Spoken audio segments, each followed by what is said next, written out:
त्या रयतेच्या राजाला ज्याच्या भक्तीला जोड नाही, शौर्याला तोड नाही, जो ताक आहे सागराचा मान, ज्याचा छत्र म्हणजे आभाळाचा बाण, जो त्या सूर्याची शान, मराठी मुलाचा दगदगता स्वाभिमान आणि काय म्हणजे सह्याद्री, ज्याला शंभूचा अभिमान, ज्याला शंभूचा अभिमान, जो भगवा आसमंत आहे, कृपावंत आहे, दयेचा वसंत आहे, जिच्या कुशीतून स्वराज्य निर्मितीचं स्वप्न उदयास आलं, त्या राजमाता वीरमाता जिजाऊ आऊसाहेब, त्या राजमाता वीरमाता जिजाऊ आऊसाहेब भर मुलकामध्ये राहून सुद्धा स्वराज्य निर्मितीचं स्वप्न पाहणारे स्वराज्य संस्थापक शहाजीराजे भोसले, ज्यांचा इतिहास आठवला की डोळ्यात पाणी या अंगावर शालाईचे राहत नाही, ते छत्रपती शिवाजी महाराज.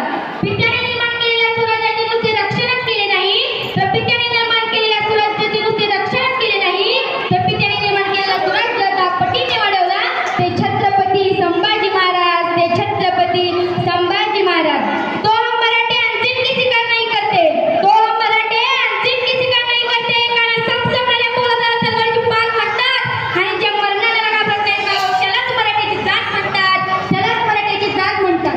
आपल्या या सातारा जिल्ह्यापाशी भोर नावाचं गाव आहे. त्या भोर नावाच्या गावातला एक माणूस अमेरिकेला गेला होता. अमेरिकेत एक पंतप्रधान होता, त्याचं नाव होतं बिल क्लिंटन.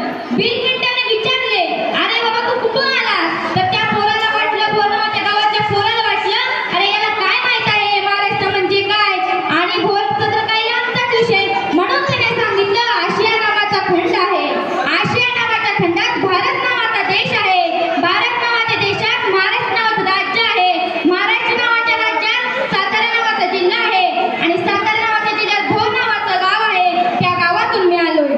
म्हणून त्या बिल क्लिंटन असं म्हणाला, अरे बाबा एवढं सांगायची काय गरज होती, अरे बाबा एवढं सांगायची काय गरज होती, तू फक्त एवढं सांगितलं असतं की मी छत्रपती शिवाजी महाराजांच्या राज्यातून आलोय तरी मला कळालं असतं. मित्रांनो, कोणी म्हणतं मला शिवाजी महाराज व्हायचंय, कोणी म्हणतं मला संभाजी महाराज व्हायचंय.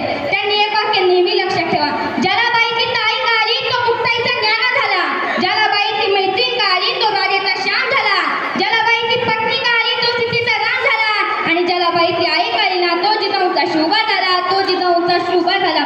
जिथे शिवभक्त उभे राहतात तिथे बंद पडते भल्याभल्यांची मती, जिथे शिवभक्त उभे राहतात तिथे बंद पडते भल्याभल्यांची मती. अरे मरणाची कुणाला भीती, आदर्श आमचे राजे शिवछत्रपती, आदर्श आमचे राजे शिवछत्रपती, आदर्श आमचे राजे शिवछत्रपती. तो हम मराठे अंतिम किसी का नहीं करते, तो हम मराठे अंतिम किसी का नहीं करते, कारण संपणाऱ्या पोराला तलवारीची पात म्हणतात आणि जे मरणाला घाबरत नाहीत ना ते त्यालाच मराठीची जात म्हणतात, त्यांनाच मराठीची जात म्हणतात. मित्रांनो, एक वाक्य नेहमी लक्षात ठेवा, ज्याला महाराजांचं नाव हातात पुरायचं असेल त्याने एक वाक्य नेहमी लक्षात ठेवा, ज्याला महाराजांचं नाव हातात पुरायचं असेल तर त्या हाताने कोणता नाही काम होणार नाही याची काळजी घ्या. महाराजांच्या अंगठ्या जर बोटं करायची असतील तर ती बोटं कोणता देश करण्यासाठी वापरली जाणार नाहीत याची काळजी घ्या. महाराजांच्या लोके जर वेद घालायचं असेल तर आपलं वर्तन चुकीचं असणार नाही याची काळजी घ्या. महाराजांचा शर्ट जर अंगात घालायचा असेल तर आपण तो शर्ट घालून कोणत्या चुकीच्या जागी जाणार नाही याची काळजी घ्या.